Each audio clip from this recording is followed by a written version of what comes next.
Hello and welcome to the United Community Channel. My name is Jack and this is Transfer Talk, your Manchester United news show every morning. And we've got a busy show, guys. We're going to be talking about Bruno Fernandes and the potential move to Saudi Arabia. There's a big offer on the table for him, so we'll talk a little bit about that. We've got updates on Mainoo as well, guys, and United's pursuit of trying to tie him down to a new deal.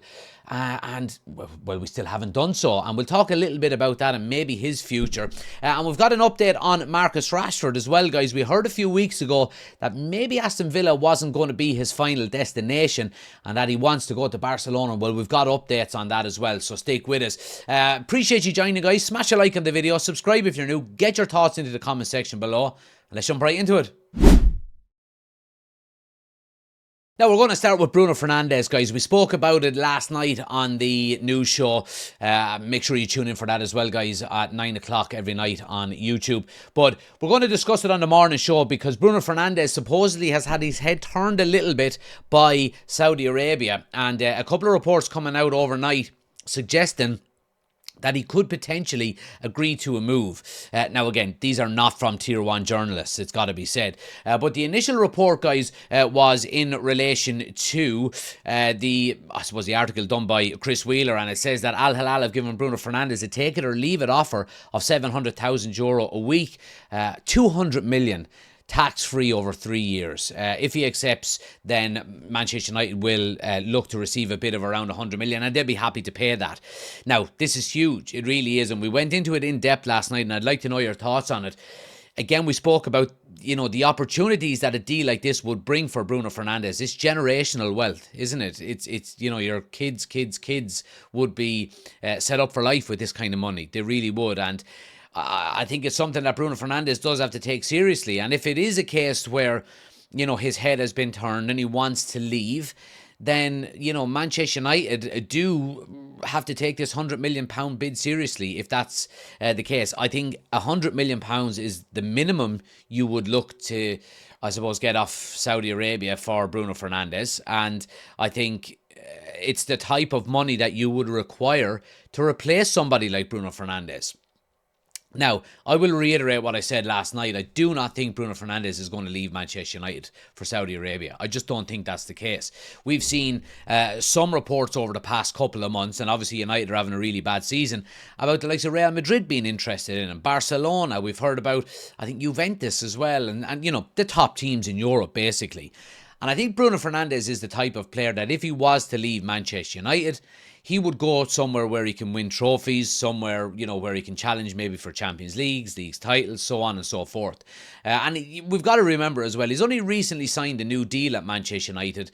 He's bought into the rebuild project that Ineos have pitched to him. Now Ruben Amorim is there as well, and Ruben Amorim seems very happy with him, and I would be shocked if Bruno Fernandes left. I genuinely would.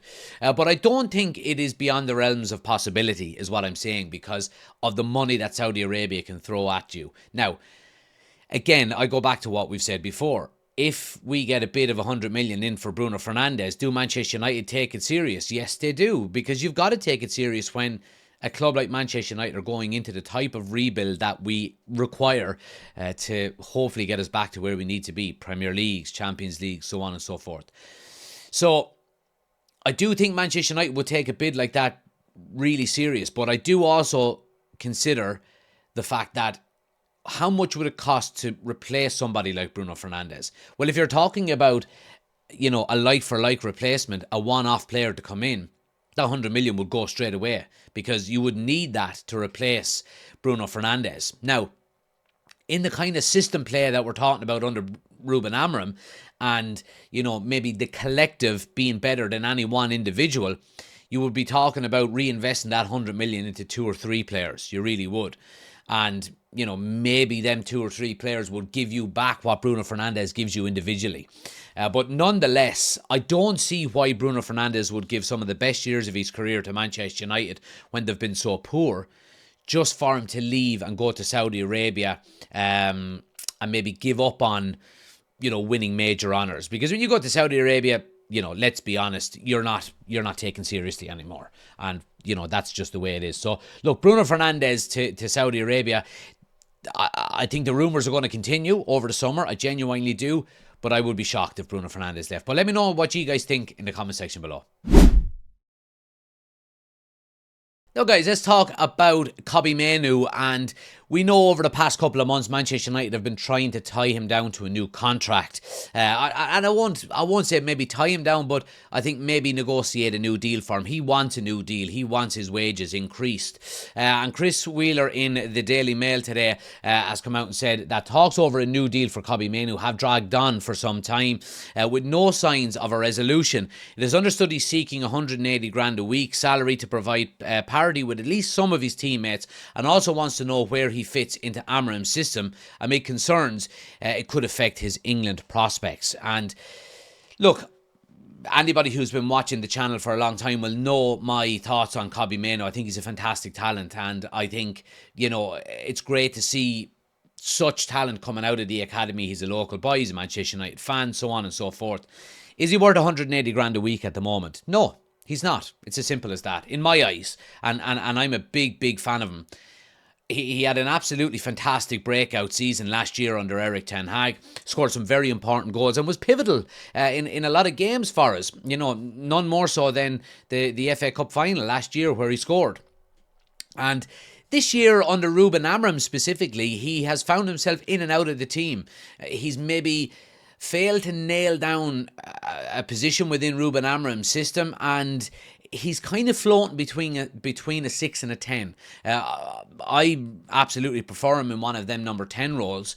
But a player coming out and looking for 180 grand a week after having, you know, one good season, given the age that he is, I don't think is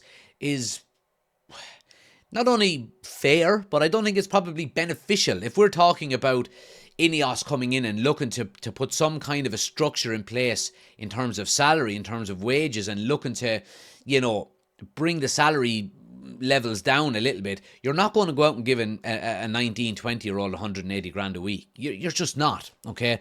And I don't think, under Ruben Amorim especially, that Mainoo's role justifies 180 grand a week. Now, I want to see Mainoo stay, but I think we're probably going to see somewhere in the middle. You know, anywhere from maybe 100 to 120 grand a week, I think would be absolutely fair. And you say to him, look, over the next couple of years, go out, continue to improve, continue to, you know, I suppose, contribute to the team and nail down a place within Ruben Amorim's system, and come back to the table and we'll renegotiate. Absolutely. I think Mainoo has a very, very important season coming up. I genuinely do, because like we said, Ruben Amorim doesn't mess around. We're talking about him moving Garnacho on, who's another academy graduate, and look, I know the circumstances are slightly different with Mainoo being from Manchester, a local boy, a United fan, so on and so forth, but I don't think Amorim is going to wait around. I think he will say, if you don't fit our system and if you're not pulling your weight, then I think you'll be moved on. And so I think that's why it's going to be a very important season for Mainoo coming up. He's got to nail down one of them positions, whether it be a number 10 or maybe deeper in the number 6, because we're talking about Cunha, we're talking about Mbeumo, we're talking about potentially another number 6 coming in, we're talking about Ahmad moving to the wing-back positions. All of these things are changing, and Mainoo has found himself out of the team more so than in the team under Ruben Amorim. Now, he has been injured, of course, as well, so that has to be taken into consideration. But I go back to what I've said, Mainoo has a very important season coming up. He's got to nail down one of them spots, and if he doesn't, I think it's quite easy, it would be quite easy to see him being moved on. And we know what way the transfer market works now when you're talking about, you know, PSR and FFP, and if you can move an academy graduate on who's not really needed at the club anymore, and we're talking about pure profit, then it absolutely does benefit the club massively, especially with a rebuild that Manchester United needs. So look, I'm a big fan of Mainoo. He's got to knuckle down, and look, he is a good professional, absolutely. I have no qualms about that whatsoever, but he's got to nail down one of them spots. He doesn't want to turn into maybe a Phil Neville or a John O'Shea in a system where, you know, you've got to maybe nail your flag to the mast a little bit and go, no, look, I'm a number 6. And look, I do understand as well that Amorim does like versatility within these players, and he likes players to be able to play multiple different positions. But it's quite clear to see that Kobbie Mainoo coming in and out of the team, and the games that he starts, he tends to get substituted off. And he comes on in the Europa League final. I didn't agree with this at all for 2 minutes of normal time. I didn't like that whatsoever. I thought it was probably a little. Well, I thought it was a bad decision out of the manager, to be quite honest with you. But nonetheless, very important season for Kobbie Mainoo coming up. And finally, guys, let's talk about Marcus Rashford. Obviously, we know he is returning to Manchester United at the end of his loan spell with Aston Villa, and Manchester United are going to negotiate to try and move him on out of the club this summer. And again, I mentioned it a couple of weeks ago, I think this could be one that drags on, and I won't lie, and I think that is the case. When he moved to Aston Villa, I knew that wasn't going to be his final destination. And I know Aston Villa, do have, the option to go in with the deal there and so on and so forth, but they don't really have first choice on him. And it's going to be up to the player to decide where he goes, pretty much. And we knew that in Barcelona, in January, he was eyeing for a move there. He really likes Barcelona. I think that's his number one destination. And some of the reports are coming out suggesting that he wants that move again. Now, some of the reports over the last 24 hours or so have suggested that Barcelona are interested in him as well. Mate Moreto says Barcelona have had recent contacts regarding Marcus Rashford. He's a player that both Deco and Hansi Flick really like. It's a track that's still alive. And again, we go back to what we've said about Rashford here and a potential move to Barcelona. It's all going to come down to that. It's going to come down to the money. Marcus Rashford is on savage money at Manchester United, 345 grand a week. And he will not want to give up a large chunk of that to move to somewhere like Aston Villa because they can't afford it. And it all comes down to the type of money that Barcelona offer Marcus Rashford, in my opinion. It really, really does.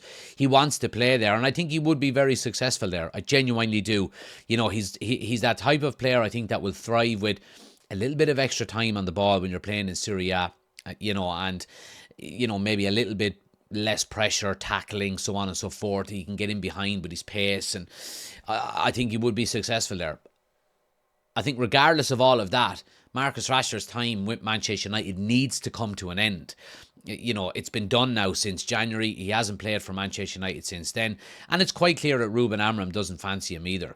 And again, we're talking about him moving on the likes of Garnacho, potentially Mainoo in the future, like we mentioned previously there. The manager's got to be back with this. And when that's the case, it's up to the board then, whether it be Jason Wilcox, Omar Barada, Christopher Vavell, whoever it is that's negotiating these deals, to get the best deal possible for Manchester United. Now, we're talking around £40 million for Marcus Rashford, and Barcelona supposedly weighing up a £40 million move. Now, look, 40 million in my eyes is probably cheap. I won't lie. I would like to see us get at least 50. When you're talking about players like, Mbeumo, like Cunha going for the 50, 60 million. I mean, Marcus Rashford in my eyes is in that bracket. Now he has been inconsistent at Manchester United, and that's been his big downfall. But I think 40 million is probably on the cheap, to be quite honest with you. And I think it probably shows just how, I suppose, desperate Manchester United and Marcus Rashford are to part ways when they're talking about a £40 million. Now, you got to take into consideration as well, another player that's come through the academy, pure profit. It will, I suppose, go an awful lot more than 40 million on the books, on the balance sheet. But I would like to see us get more than 40 million for Marcus Rashford. But again, I go back to what I've said. It's important that we move on these players as quickly as possible to get the revenue in so we can, attack the transfer window at the levels that we need to rebuild Manchester United. We need players in the door. Now, do we need as many players this summer without Champions League football next year? No, we don't. We don't need as big of a squad as we probably would have needed playing European football. One game a week for the majority of the season. Now, obviously, you're going to have cup games, Carabao Cup, FA Cup, thrown in there as well. But, these midweek games are not there anymore. So maybe you don't have to go out and sign as many players this summer as you would have if you were playing European football. But nonetheless, the rebuild at Manchester United is huge. And getting players like Marcus Rashford, like Alejandro Garnacho, like Anthony, moved on as quickly as possible once the season ends will give us that time to go out and reinvest that money in the transfer window that we so desperately need. But guys, let me know all your thoughts in the comment section below in relation to what we've spoken about. I will be back tonight with a full transfer talk show from 9 p.m, so make sure you're tuning in for that. We're going to talk about all of these topics in depth and anything else that comes up between now and then. Please do smash a like in the video, subscribe if you're new to the channel, let me know your thoughts in the comment section below, and I'll see you on the next one.